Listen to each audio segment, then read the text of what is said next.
O Inter empata com o Bragantino no estádio Beira-Rio, vê o Palmeiras vencer o Atlético lá em Minas e agora, na terceira posição, fica praticamente impossível buscar o título do Campeonato Brasileiro. Vamos falar sobre isso? Então fica comigo depois da vinheta.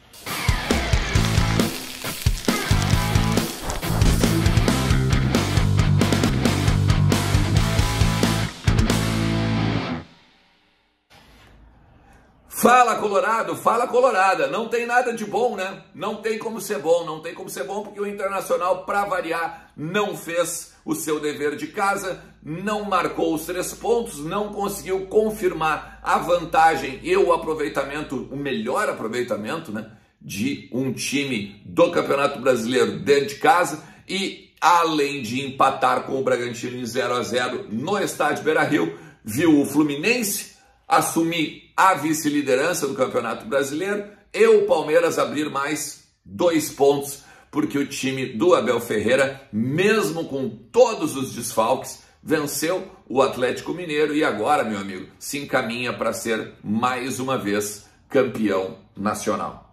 Tem algumas coisas que a gente tem que destacar e tem algumas coisas que a gente tem que falar, mas eu vou te pedir, óbvio, né, para tu chegar aqui e te inscrever no canal, ajuda muito. Me dá uma força legal também se tu deixar o teu joinha, deixar o teu like, para a gente continuar, que o conteúdo continue subindo aqui, o conteúdo aqui, toda vez que eu botar um conteúdo novo, tu vai receber no teu celular, beleza? Vamos falar sobre algumas coisas boas. Eu sei que a gente está um pouco indignado, a gente está um pouco de cabeça quente, mas dá para a gente destacar, eu acho que 2 atuações principalmente. Uma delas do Kehler. O Kehler fechou o gol, impediu 2 bolas que o Bragantino saísse com a vitória do estádio Beira-Rio, faz agora uma pulga, né? Bota uma pulga atrás da orelha do Mano Menezes e até mesmo para a continuidade do gol, né, do goleiro titular em 2023, porque o Kehler, além de uma atuação segura, vê o Daniel, por exemplo, que nem relacionado esteve, por conta, né, da lesão no olho, naquela lesão do sangramento do globo ocular, quase um deslocamento, um descolamento de retina e tal, vê o Kehler como um jogador em ascensão hoje no grupo, né? É um jogador que com certeza pode ser um pouco mais observado, o Kehler, no gol do Inter. E também Igor Gomes. Igor Gomes ainda, olha, para aquilo que ele não vinha jogando, um cara que não estava com ritmo de competição, não estava com ritmo de jogo, que vem de uma temporada na Europa em que também oscilou, teve lesão, jogou muito bem ali como seu dublê de lateral, como o reserva do Bustos, que estava cumprindo o 3º cartão amarelo. Outras boas notícias, vamos lá, volta Johnny para o meio-campo, depois de servir a seleção americana. E aí agora a gente tem que ver quem é que sai, a gente vai conversar sobre isso ainda na sequência do conteúdo, e volta o Bustos, né, para a lateral direita. O problema é que a gente tem também Gabriel Mercado com o 3º cartão amarelo e aí tá suspenso. Gabriel Mercado, ele foi lá reclamar com o juiz, né, porque o árbitro da partida foi muito mal no estádio Beira-Rio, condicionando muitas vezes a partida, não marcando faltas para o Inter, não marcando faltas para o Bragantino, e aí obviamente ele tirou ou não sei se tirou o dinamicismo, né, da partida, mas também puxou um protagonismo que não lhe compete.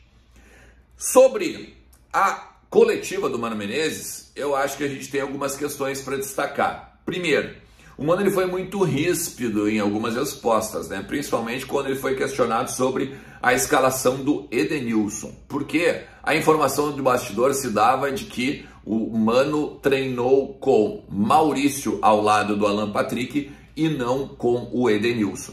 O Edenilson, a partir da escalação do Mano, o Inter fica com um buraco no meio-campo, uma vez que o Depena pelo lado esquerdo muito aberto e o Edenilson também pelo lado direito muito aberto, daí deixava um buraco naquele meio-campo e a bola não chegava em qualidade do Alan Patrick. Muitas vezes o Gabriel tinha que fazer esse avanço e entregar a bola para o Alan Patrick. E aí, meu amigo, é óbvio, né, que quando a gente não tem o meio-campo, a gente não tem o protagonismo do meio-campo, fica cada vez mais difícil de chegar no gol adversário e marcar. O Inter ainda quase marcou com o Pedro Henrique, às vezes também com um alemão, em jogadas mais individuais, mas o Maurício no segundo tempo teve a bola do jogo praticamente embaixo da trave e não colocou para dentro. O Mano destacou isso ainda, deu uma espécie de letra, né, no Maurício, porque ele diz que é difícil quando ele tá sem goleiro, quando tem ele, Mano, né, tem um jogador na frente da goleira, sem goleiro, e bota pro lado, não dá para ser ele responsabilizado.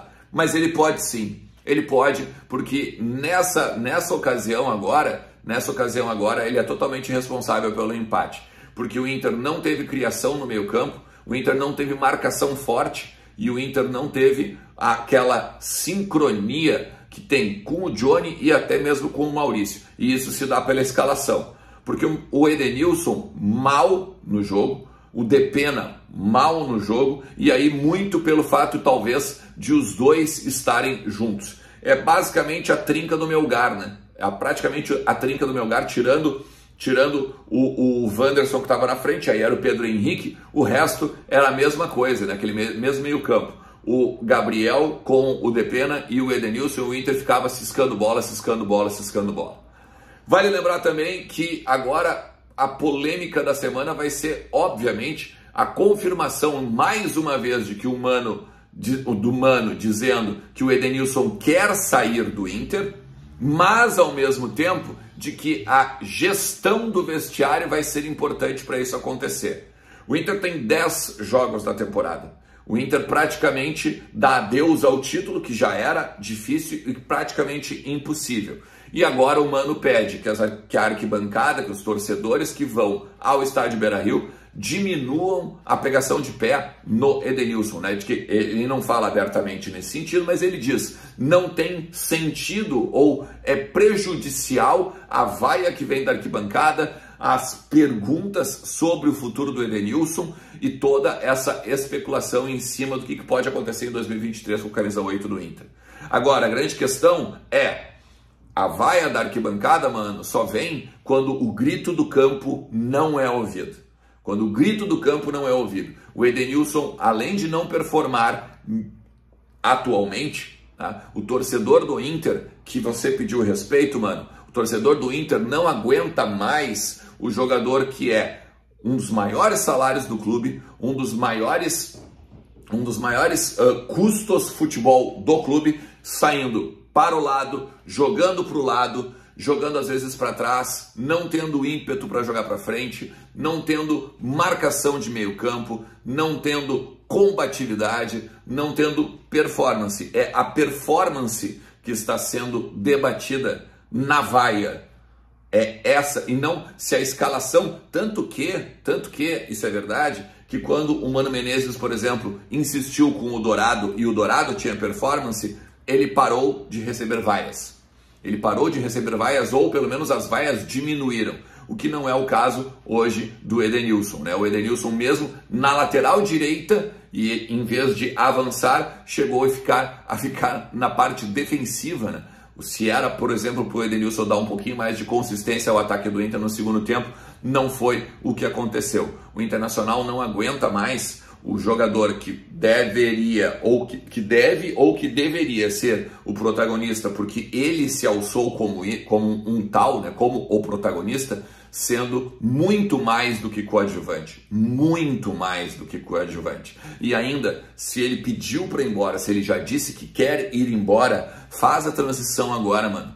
Tem Lucas Ramos, tem Estevão, tem outros jogadores que podem sim fazer o papel do Edenilson, em vez de a gente pegar e ficar desafiando a paciência do torcedor e até mesmo, por que não dizer, o respeito do torcedor colorado. Valeu?